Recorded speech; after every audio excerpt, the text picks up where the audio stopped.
오늘 하나님께서 우리에게 주신 말씀은 마가복음 2장 1절부터 12절까지 말씀입니다. 교독하겠습니다. 수일 후에 예수께서 다시 가버나움에 들어가시니 집에 계시다는 소문이 들린지라.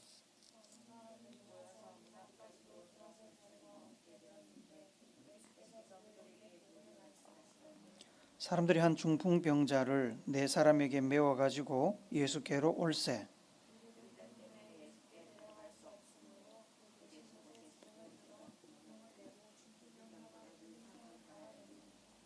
예수께서 그들의 믿음을 보시고 중풍병자에게 이르시되 작은 자야 내 죄 사함을 받았느니라 하시니, 이 사람이 어찌 이렇게 말하는가? 신성모독이로다. 오직 하나님 한 분 외에는 누가 능히 죄를 사하겠는가?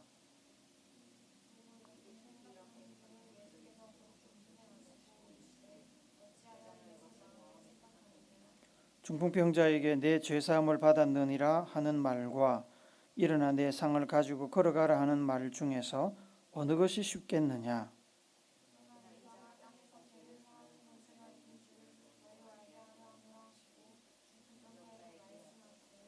내가 네게 이르노니 일어나 내 상을 가지고 집으로 가라 하시니, 그가 일어나 곧 상을 가지고 모든 사람 앞에서 나가거늘 그들이 다 놀라 하나님께 영광을 돌리며 이르되 우리가 이런 일을 도무지 보지 못하였다 하더라. 아멘. 오늘은 사순절 5번째 주일입니다. 예수님과 함께 동행하면서 그분의 고난에 동참하시고 예수님이 주시는 사랑과 은혜를 경험하는 여러분 되시기를 축복합니다. 오늘 본문에 소개되고 있는 질병은 중풍병입니다. 이 중풍병은 뇌졸중 또는 스트로크라고 부릅니다. 중풍이라는 이름은 한의학에서 나온 거고요. 서양의학에서는 뇌졸중이라고 부릅니다. 그런데 정확하게 말하면 이 중풍과 뇌졸중이 똑같은 질병은 아니라고 합니다. 중풍이 관련 범위가 뇌졸중보다 약간 더 넓다고 합니다. 그래도 그냥 일반적으로 중풍하면 그냥 뇌졸중으로 취급하고 있습니다. 뇌졸중은 뇌혈관 질환입니다. 뇌혈관 질환. 뇌를 구성하고 있는 혈관에 이상이 생긴 병이지요. 뇌혈관 이상 증세는 크게 두 가지로 나타납니다. 하나는 제 그림에도 있지만 혈관이 막혀서 나타나는 뇌경색이 있고, 뇌혈관이 터져서 나타나는 뇌출혈이 있습니다. 여러 가지 이유로 뇌혈관이 막히거나 터지게 되면 뇌 기능이 부분적으로 또는 전체적으로 급속히 장애가 발생합니다. 그리고 그 장애가 지속되는 것을 우리는 뇌졸중 혹은 중풍이라고 부릅니다. 중풍이 초기에 발견되면 치료가 빨라지고 정상으로 돌아올 확률이 높지만, 치료 시간이 늦어지면 전신마비나 부분마비가 오기도 하고 시야 이상, 두통, 어지럼증, 균형감각 상실, 얼굴 감각 이상, 사지위압감, 구음장애, 언어장애를 얘기하는 겁니다. 보행장애 등의 후유증이 나타나기도 합니다. 중풍은 이렇게 후유증도 다양하고 심각한 질병입니다. 무서운 질병입니다. 저희 모친께서는 대략 한 20년 전에 중풍으로 치료를 받으신 적이 있습니다.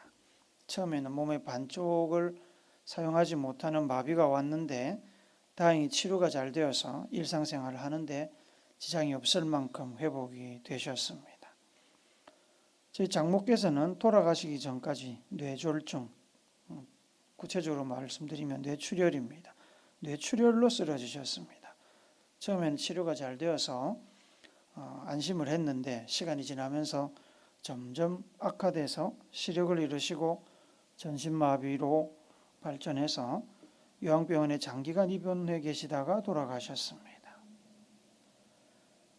오늘 성경 본문에는 예수님께서 중풍병자를 고치신 이야기가 소개되고 있습니다. 이 환자는 중풍으로 전신이 마비가 된 사람입니다. 그래서 혼자서는 전혀 움직일 수 없기 때문에 친구인지 이웃인지 가족인지는 모르지만 네 사람이 그를 들것에 메고 예수님을 찾아왔습니다. 이 중풍병자가 예수님에 관한 소문을 들었던 것 같습니다. 움직일 수 없어서 늘 집에 있었을 테니까 주변 사람들이 예수님에 관해서 이야기를 해주었겠지요. 나병 환자를 고치고 눈먼 자의 눈을 뜨게 하고 심지어 죽은 자도 살린다는 소문이 온 동네와 마을로 퍼져나가고 있었습니다. 누군가 예수님께서 가버나움에 계시다는 이야기를 전했습니다. 네 사람이 고생스럽게 환자를 데리고 가버나움까지 왔습니다. 그런데 예수님이 계신 집은 이미 예수님의 가르침을 듣고자 하는 사람들과 치료를 기대하고 모인 사람들로 인해서 가득 차 있었습니다. 문 앞까지 들어설 자리가 없었습니다. 중풍병자를 데리고 온 네 사람은 도저히 예수님께로 나갈 방법이 없어서 이대로 돌아갔다가 다시 올까? 아니면 좀 더 기다려 볼까? 도대체 언제까지 기다려야 될까? 고민에 빠졌습니다. 갔다가 다시 오는 것은 좋은 선택은 아니었습니다. 예수님께서 언제 가버나움에서 떠날지 알 수가 없었죠. 치료를 받기를 원하는 사람들이 계속해서 모여들고 있었기 때문에 내일 다시 온다고 해서 몇 시간 뒤에 다시 온다고 해서 예수님을 만날 수 있다는 보장도 없었습니다. 그렇다고 마냥 기다릴 수도 없는 노릇이었습니다. 누워있는 환자를 보면 어떻게든 이 기회를 살려서 치료해주고 싶었을 것입니다. 중풍으로 인생이 망가진 환자 하나 살려보겠다고 힘들게 사람을 모아서 데리고 왔는데 오도 가도 못하고 기다림도 기약이 없었으니 얼마나 답답했겠습니까? 물론 그 중에 제일 답답한 사람은 누워있는 환자였지요. 네 사람의 도움으로 들것에 실려서 온 환자는 얼마나 마음이 힘들었겠습니까? 들것에 실려오면서 치료받을 수 있을 것이라는 기대감이 엄청나게 컸을 것이고 마음이 들떠있지 않았겠습니까? 이전의 삶으로, 건강했던 삶으로 회복될 수 있을 거라는 그 희망 말입니다. 치료받고 일상으로 회복하고 싶은 마음에 어렵사리 저 네 사람에게 부탁을 했을 것입니다. 아니면 주변 사람들이 먼저 예수님을 한번 만나러 가보자고 제안을 했을 수도 있죠. 어쨌든 간에 여기까지 자신을 데리고 오느라 애를 많이 썼는데 좀 더 기다려보자고 부탁하는 것도 쉬운 일이 아니었을 겁니다. 그렇게 다들 고민하고 있는데 한 가지 방법이 떠올랐습니다. 좀 무리한 방법이었습니다. 그 집주인과 집안에 있는 사람들로부터 욕을 들을 일이었습니다. 그래도 나중에 피해를 보상해 줄지언정 한번 시도를 해보기로 했습니다. 시도도 하지 않고 포기한다면 틀림없이 나중에 후회할 것이기 때문입니다. 그들이 생각한 것은 예수님이 계신 집의 지붕으로 올라가서 지붕을 뜯어내고 집 안으로 환자를 달아내리는 것이었습니다. 중풍 환자나 돕고 있는 네 사람이나 그만큼 예수님의 치료의 능력을 확신했고 그만큼 간절했습니다. 팔레스타인의 집들은 지붕이 평평합니다. 벽은 돌이나 흙벽돌로 쌓아 올렸습니다.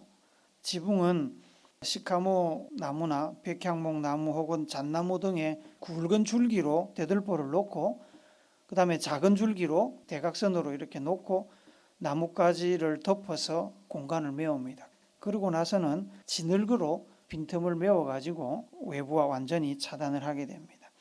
거기서 끝나는 것이 아니라 그 위에 또 3, 4cm 정도 흙을 또 덮어가지고 단열이라 그럴까요? 더 두껍게 했습니다. 비바람과 햇빛을 충분히 막아줄 수 있게끔 그렇게 만듭니다. 그렇지만 진흙을 쓰고 나무 가지를 덮고 이렇게 했다 보니까 마음만 먹으면 언제든지 뜯어낼 수 있는 그런 구조였습니다. 중풍병자를 치료할 수 있다면 지붕 수리비 내는 것이 문제겠습니까? 집주인과 집안에 있는 사람들의 꾸지람과 욕을 듣는 것이 문제가 되겠습니까? 결국 그들은 지붕을 뜯어 환자를 달아내렸습니다. 사람들 입에서 싫은 소리가 쏟아져 나왔겠죠. 아니 좀 미친 거 아니야? 지붕에서 막 먼지가 떨어지고 그러니까 방 안에 있던 사람들이 얼마나 놀랐겠습니까?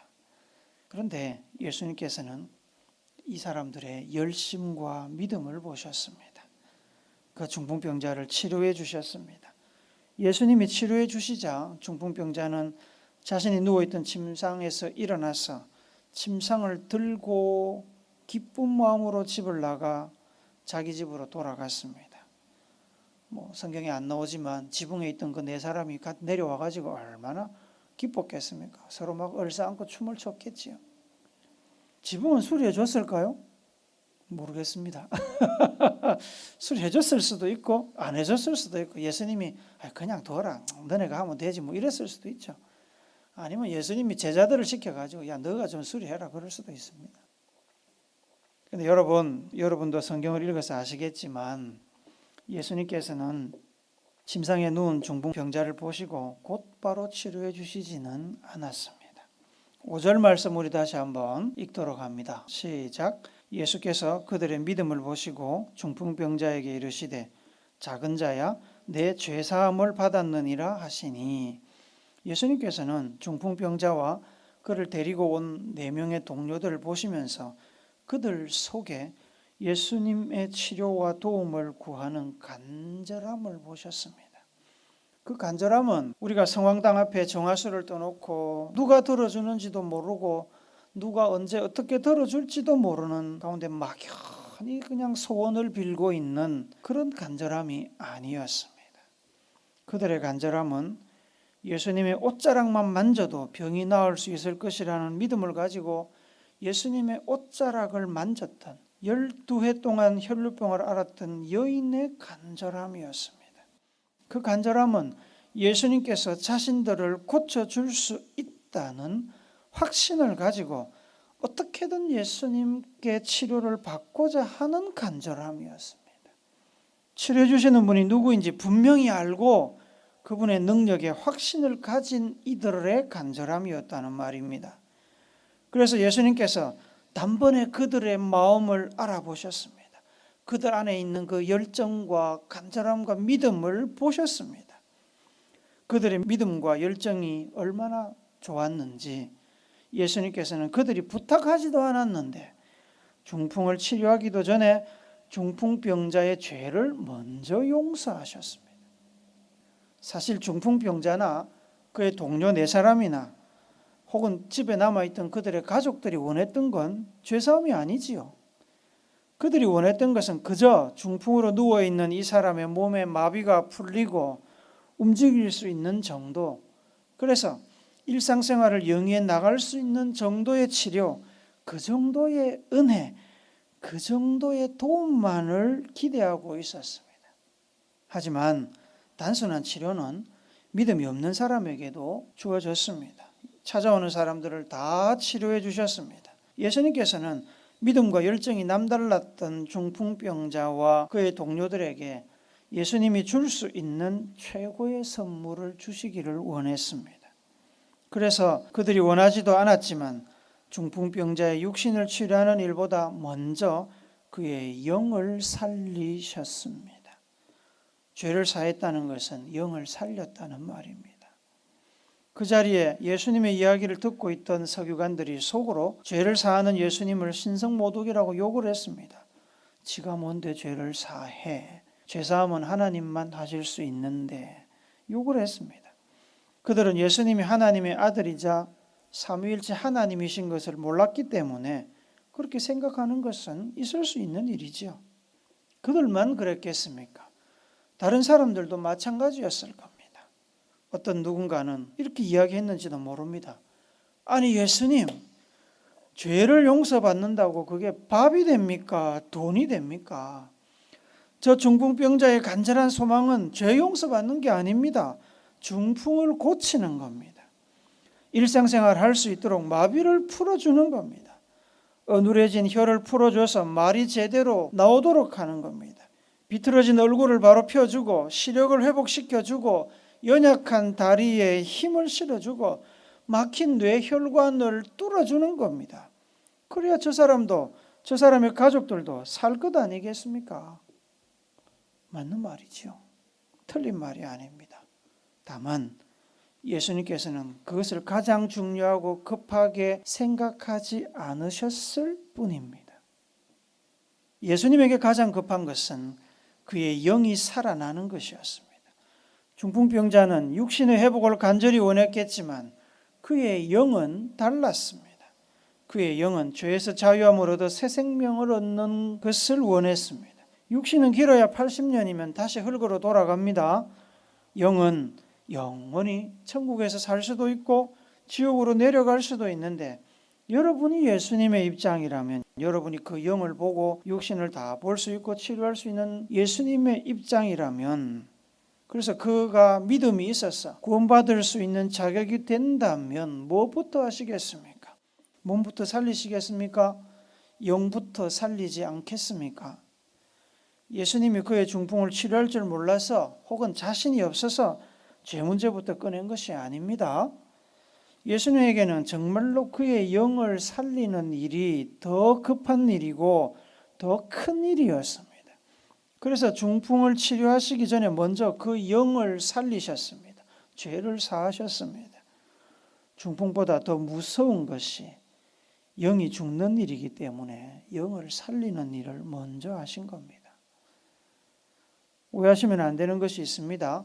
예수님께서 영을 살리는 일을 더 중요하게 생각한다고 해서 예수님께서 우리의 현실의 삶을 무시하고 계신 것은 아닙니다. 모르는 것이 아닙니다. 히브리서 4장 15절 말씀 우리 읽어봅시다. 같이 읽습니다. 시작. 우리에게 있는 대제사장은 우리의 연약함을 동정하지 못하시리가 아니요 모든 일에 우리와 똑같이 시험을 받으신 이로되 죄는 없으시니라. 우리에게 있는 대제사장, 예수님을 이야기하는 겁니다. 예수님은 누구보다 우리를 잘 아십니다. 그분은 우리가 겪는 모든 인생의 희노애락을 다 겪으셨습니다. 우리보다 더 고된 삶을 사셨습니다. 우리에게 현실적인 문제가 얼마나 중요한지, 우리에게 돈 문제, 직장 문제, 결혼 문제, 진로 문제 이런 게 얼마나 중요한지 예수님은 다 알고 계십니다. 그래서 예수님께서는 죄를 사하노라 하신 뒤에 곧바로 중풍병자를 고치셨습니다. 11절 12절 우리 한 번만 더 읽읍시다. 시작.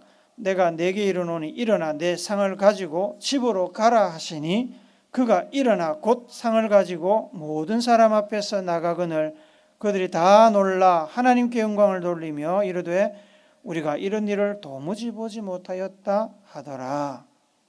병원에 가보면 한 가지 질병만 가지고 병원을 찾아오는 사람도 있지만 여러 가지 합병증을 가지고 병원에 오는 분들이 많습니다. 그러한 합병증들은 한꺼번에 치료할 수 없는 경우가 많기 때문에 순차적으로 치료를 합니다.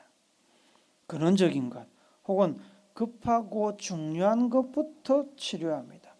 숨이 깔딱깔딱 넘어가는데 그 다리에 난 상처 치료하고 있겠습니까? 그렇지 않죠.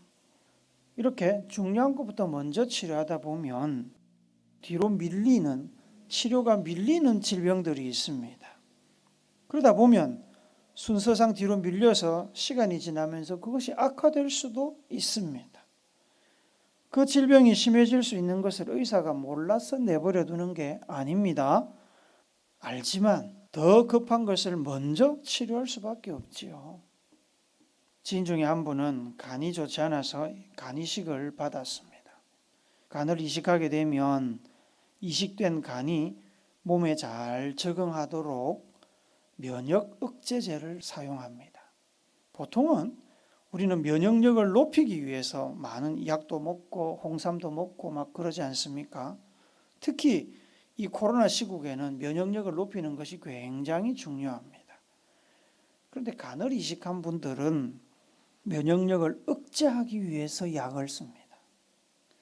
면역력이 높으면 우리 몸이 이식된 간을 받아들이지 않습니다. 거부합니다. 그래서 간이 우리 몸에 제대로 적응하지 못하게 됩니다. 그러면 이제 그 수술은 실패로 되는 거죠. 그래서 면역력을 일부러 약화시켜 가지고 몸이 간을 거부하지 못하도록 합니다. 면역력이 약화되면 다른 질병에 노출되기가 쉽습니다. 감기, 코로나 더 잘 걸리겠지요? 더 빨리 피곤해지고 힘든 일을 하기가 어렵습니다. 그럼에도 불구하고 면역 억제제를 먹는 것은 이식된 간을 살리는 것이 더 중요하고 큰 일이기 때문에 그렇습니다. 예수님께서 중풍병자에게 먼저 제사함을 선포하신 이유가 바로 이겁니다.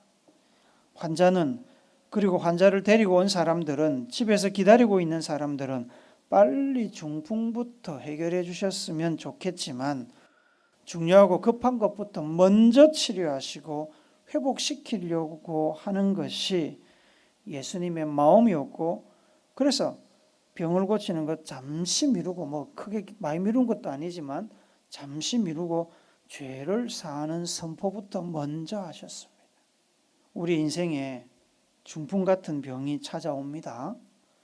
온몸이 마비가 되고요, 얼굴이 비틀어지고 말이 어눌해지고 팔다리에 힘이 들어가지 않아서 마음대로 움직이지 못하는 이 중풍 같은 질병이 찾아올 수 있습니다. 몸에만 병이 옵니까? 마음에도 중풍 같은 병이 옵니다. 다양한 이유로 마음이 상하게 되고 낙심이 됩니다. 공황장애가 오기도 하고요, 우울증이 오기도 합니다. 마음의 질병은 육신의 질병보다 훨씬 고통스럽습니다. 육신의 질병은 몸을 상하게 하지만 마음의 질병은 생명 그 자체를 위태롭게 합니다. 삶의 의미를 잃어버리고 살고자 하는 의지도 잃어버리게 되면 비극적인 선택을 하는 분들이 굉장히 많습니다. 그리고 우리가 잘 인식하지 못하는 질병이 또 있습니다. 그것은 영이 상하는 병입니다. 영적인 중풍이라고 부를 수도 있을 것입니다. 육신의 병도 중요하고 마음의 병도 중요하지만 영의 질병은 더 중요합니다. 더 중요한데 실상 우리가 관심을 덜 주고 회복을 위해서 더 많이 노력하지 않습니다. 눈에 보이지 않기 때문입니다. 먹고 사는데 별로 지장이 없기 때문입니다. 그러나 우리에게 가장 중요하고 가장 심각한 질병이 바로 이 영의 질병입니다. 영의 질병은 우리의 영이 생명의 근원이신 하나님을 떠나 생명을 공급받지 못하기 때문에 오는 질병입니다. 마치 우리 몸이 산소를 공급받지 못하는 것과 같은, 물을 공급받지 못하는 것과 같습니다. 우리 안에는 영도 있고 혼도 있고 몸이 존재합니다. 이걸 삼분설이라고 합니다. 어떤 분들은 영과 정신이 하나다라고 이야기하는 분도 물론 있습니다. 일반적으로 영과 혼과 몸을 이렇게 구별해서 이야기를 합니다. 우리 안에 있는 영이 이 땅에 살아있을 때는 우리의 몸과 우리의 마음과 하나가 되어 있습니다. 구분할 수 없습니다. 분리할 수 없습니다. 그러나 육신이 죽으면 우리의 육신은 흙으로 돌아갑니다. 육신이 멈추면 뇌의 활동이 멈추기 때문에 우리의 정신도 소멸합니다. 남는 것이 영입니다. 우리의 영이 남습니다. 영은 불멸입니다.